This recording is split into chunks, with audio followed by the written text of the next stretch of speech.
Hey fam, I know you don't want to hear this, but I bet you woke up this morning feeling tired and stressed out about everything you have to get done in the day. Well, get ready to level up your life because we're going to talk about a practice called priming and how it's brought more tranquility, purpose, and motivation into my life and how it can do the same for you. I'm John, this is an Xbox controller, and welcome back to the channel where we discuss my best tips and tools to help empower you to live your best life and have fun doing it. Over the next few minutes, you're going to learn 1, what priming is, 2, what the research and benefits behind it are, and then 3, a 7-step practice that you can use every morning to prime your mind for gratitude, health, and success. And hey, nice job! By watching this video, you're improving your life by working on your mental health, productivity, and spirituality pillars. So stick around to the end to see how many experience points you gained for each of those. So what is priming? The life coach Tony Robbins created this, and I like to define it as the short meditative-like practice during which you get in touch with your mind, body, and soul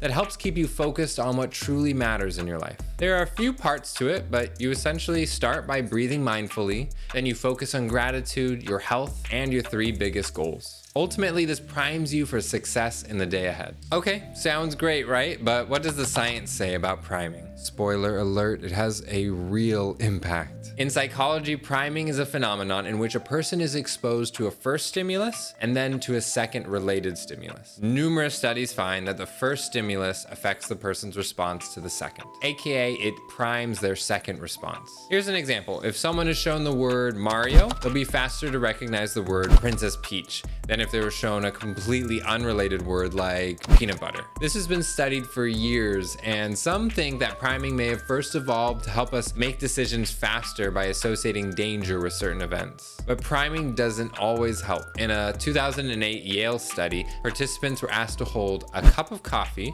on their way to a lab to answer some questions, with half of them holding hot coffee and the other half holding a cold coffee cup. At the lab, the participants read the same description of a person, and then they were asked to rate that person's personality. Participants who held the hot cup rated the person as happier, better natured, and more generous and social. Participants who held the cold cup were actually more likely to say the person was unhappy, irritable, and selfish. And again, there was no difference between the profiles that the people read. So in sum, studies show that our thoughts and emotions can be primed by factors we're not even aware of, which impacts how we react and the decisions that we make. And when done right, priming your mind has many benefits. It can help you be more aware of and master your emotions. It can cultivate positive, empowering emotions and help you filter out the negative, paralyzing ones. And ultimately, it can improve the quality of your health. And with that, ultimately, it can improve the quality of your life. If you found this helpful so far and you want to learn more about self-improvement and mental health tips, subscribe so you don't miss my other videos. Also, I heard that people who hit the bell to get notifications of when my videos go live are a prime example of a truly amazing human being. Prime. You see what I did there? Also, I have a Discord server where you can meet other people interested in living their best lives and achieving their dreams. And the first 1,000 people who join will be given the special role of champion. And that gives them exclusive access to perks like a private channel with other champions and myself. But anyways, let's jump into the final point. How can you start priming your mind for everything you want in your life starting today? It's most effective to do in the morning, so I really encourage you just to set aside a little bit of time to do this sometime after you wake up. I'm still finding the exact right timing, but I've added this either at the beginning or the end of my morning routines. But one word of caution, if you put this later in your schedule, I've found that it becomes incredibly easy to just push it off and not do it at all. So try doing it as soon as possible in your day. It takes about 10 minutes, and here are the 7 steps. Step 1, sit in a quiet area, then close your eyes, shift your shoulders back, your chest up, and your head high. Step 2, breathe for just 1 minute. Tony's method has these breathing exercises that are really quick and deep, but I actually like to swap this out for 1 minute of mindful, deep breathing. So just breathe intentionally and feel the air going in and out of your body. Step 3, put your hands on your heart and continue breathing for 30 more seconds. But during this time, feel the beat of your heart and acknowledge everything your heart does for you. Like seriously, you take days off from work, right? Well, your heart heart don't.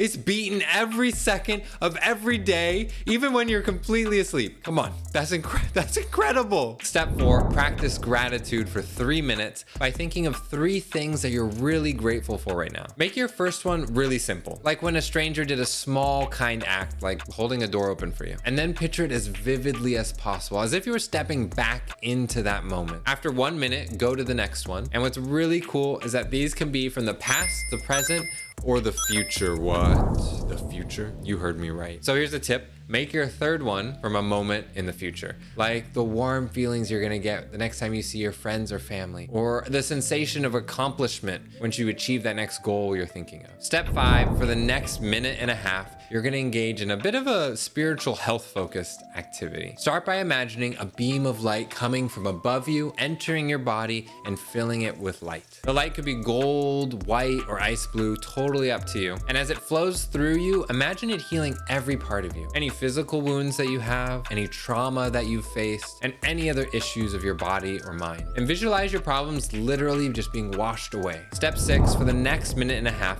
imagine all of that light and energy being pushed out of you and pouring into other people. Start with your family and friends, but work your way to your coworkers and then even strangers that you've passed on the street. Think about them healing and their problems being washed away as well. Step 7, for the next 3 minutes, think about 3 goals you want to achieve most. These should be things that you're going to be really excited for once you're done with them, and think about what achieving them would actually feel like. And better yet, imagine you've already achieved them and celebrate that feeling of victory and accomplishment. Visualize how that achievement will impact not only you, but your loved ones as well. And just like the gratitude exercise, go through each of these for 1 minute, fully experiencing the feelings of success, and then move on to the next one. At first, I was selecting 3 different goals each time I did this, but actually I recommend pick the same 3 goals and keep visualizing them in more detail, visualizing yourself achieving them over and over. And this definitely is gonna have some law of attraction aspects to it if you like that too. And that's it. Open your eyes, stretch, and celebrate all the positive work you just did. You essentially meditated, spent time focusing on gratitude, your health, helping others, and achieving your dreams, all within 10 minutes or so. And congratulations, you are now primed to move forward in the state of your best self, and your mind will be ready to attract more gratitude, health, and success. As the day goes on, remember to bring yourself back to that state. For example, by thinking of the moments you were grateful for, or with what you want to achieve most in your life. And then, my friend, get out there and conquer the day. So now you know what priming is, that psychology shows it can be really impactful and beneficial, and how to best prime yourself in just 7 easy steps that you can do in the morning. But let's take a step back and remember why you're watching this video. You're probably interested in learning how to master your mind, attract positivity in your life, or maybe achieve your goals. So if you don't have time for each of the 7 steps, try to just quickly focus on what you're grateful for, the health that you have, the health of others, and then something you want to accomplish that's going to make you feel amazing. Even spending just a minute or 2 on this is a great step in the right direction. And nice going for watching to the end, because you just filled up your mental health, productivity, and spirituality experience bars that much more. So let's take a look. Ooh, well done. Well done. Remember, whether you know it or not, you are extraordinarily unique. You are profoundly loved, and you are going to shake the very foundations of this world with your greatness. I'm John. You've just leveled up, and I'll see you in the next one.